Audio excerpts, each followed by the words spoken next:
Hi everyone, Alexis Brooks here from Higher Journeys.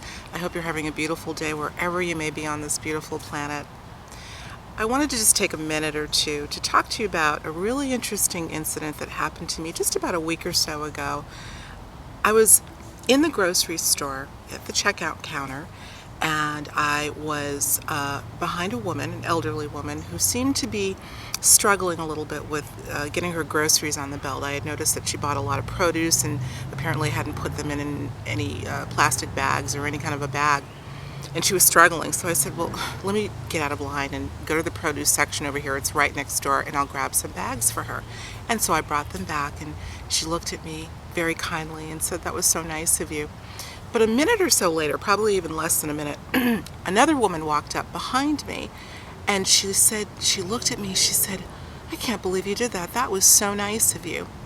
Well, it turns out that was her sister, and apparently her elderly sister, who she wanted to try to get to be a little bit more independent. I got the feeling she may have had a little bit of dementia or something of the sort. So nonetheless, the sister, was clearly confounded about my getting out of line and getting plastic bags for this woman to help her out with her groceries. Nonetheless, I took that, after I left the store, I took that moment, that opportunity to really think about what I did was not a big deal. I mean, it's something that I would think many people would do.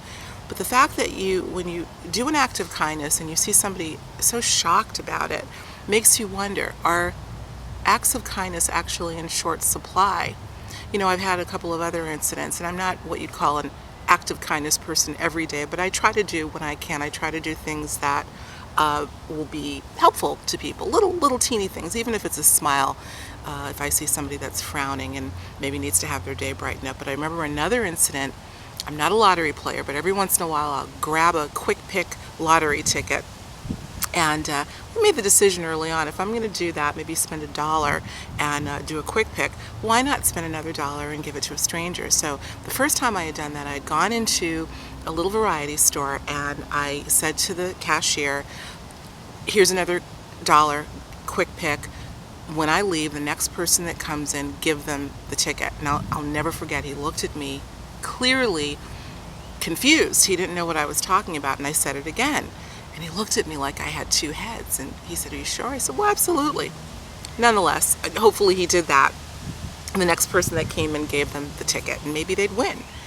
The bottom line is, I get such a sense of being perplexed, I suppose you could say, at why people are so shocked when someone does an act of kindness.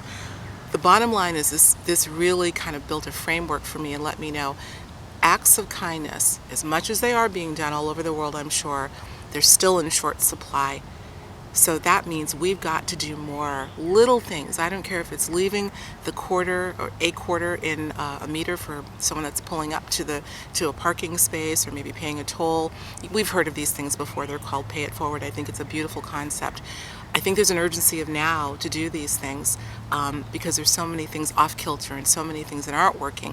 If we can kind of shift the paradigm by doing little things that are in our control, imagine what we can do. You know, you may have heard of a concept called the butterfly effect. It's a very interesting concept. It says when someone does an act, whether it be a kind act or even something that's not so kind, if it's done in one spot, it can affect people or a person at vast distances halfway across the world. So we can only imagine what our acts, our everyday acts, are doing to affect another system or another location. This is what we call the non-local effect, and I think it's profound. The term the butterfly effect, I believe, came from when just a small act of a light butterfly flapping its wings can shift land mass. You know, I don't know that this has been proven, but there's strong evidence to show that we do have an effect on our environment, even non-locally. And so keeping that in mind, when we do an act of kindness, imagine what we may be affecting halfway across the world. So I think it behooves us to really think about any act that we do. But if we can incorporate just little acts of kindness ever so often, we can shift things. Here's another suggestion that I thought of. Unfortunately, there are a lot of people that don't that don't do great acts. In fact, they can be a little bit mean at times. They may say something that's mean or give you a dirty look. What I decided to do to kind of counteract that is when that happens to me, rather than lash out, even have an emotion of anger, I take that opportunity and I use it as a trigger to do something kind for somebody else. Do something kind for somebody else. Again, what we're doing is we're alchemizing the situation, using that negative energy and shifting that energy, which is in our control, to something positive. So the next time somebody says something to you that may be mean or gives you a dirty look, make it a point, and it has nothing to do with the person that executed that act, to somewhere else, towards someone else, do something kind.